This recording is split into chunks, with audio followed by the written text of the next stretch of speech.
President-elect Biden's son, Hunter, announcing that he is under federal tax investigation right now. Well, Wolf, this is an investigation that goes back to 2018. Hunter Biden has issued a statement that says, in part, I learned yesterday for the first time that the U.S. Attorney's Office in Delaware advised my legal counsel also yesterday that they're investigating my tax affairs. I take this matter very seriously, but I am confident that a professional and objective review of these matters will demonstrate that I handled my affairs legally and appropriately, including with the benefit of professional tax advisors. Do we need a special counsel for Hunter Biden right now? Obviously not. How do we know that? Because an investigation has already been opened on him. We have great confidence in our son. I am not concerned about any accusations been made against him. It's used to get to me. I think it's kind of foul play, but look, it is what it is, and he's a grown man. He is the smartest man I know. I mean, in pure intellectual capacity, and as long as he's good, we're good. No doubt further disappointing President Trump, the Attorney General said there's no need for a new prosecutor to oversee the investigation of Hunter Biden, which has been going on for 2 years. I have not seen a reason to appoint a special counsel, and I have no plan to do so before I leave. We have some brand new CNN reporting. A Justice Department investigation on Hunter Biden, the president's son, has intensified over the last several months.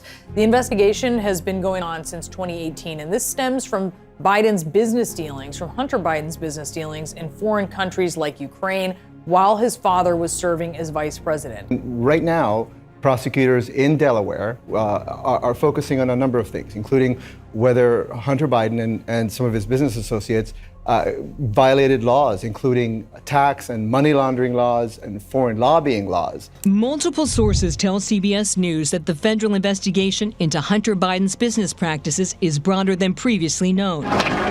The probe is exploring whether the younger Biden and his associates violated tax, money laundering, and foreign lobbying laws. In 2017, the year after Joe Biden left the vice presidency, a $1 million retainer was signed with the Chinese energy company for Hunter Biden's services as a lawyer. People familiar with the federal investigation of Hunter Biden, which he himself disclosed a year and a half ago, say it's broader now than he at first described it, with a growing number of witnesses called before a grand jury.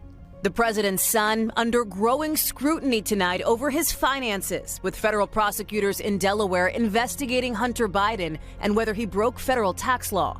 Now, a representative for Mr. Biden tells NBC News his bill from the IRS, about $2 million, has been paid off. Federal investigators are reaching a critical decision point on whether or not to charge the president's son, Hunter Biden.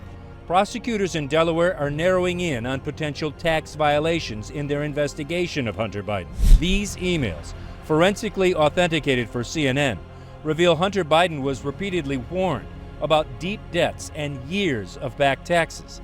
This, despite having a lavish income that included as much as $50,000 a month for sitting on the board of Burisma. I'm cooperating completely, and I am absolutely certain, 100% certain, that at the end of the investigation, that I will be cleared of any wrongdoing. CBS News has confirmed the FBI believes it has enough evidence to charge President Joe Biden's son, Hunter Biden, with alleged tax and gun-related crimes. Federal agents investigating Hunter gather what they believe is sufficient evidence to charge him with tax crimes and a false statement for a gun purchase, according to people familiar with the case. The Washington Post, among others, has reported that federal investigators believe they have enough evidence to charge the president's son, Hunter Biden, with tax crimes and making a false statement related to a gun purchase.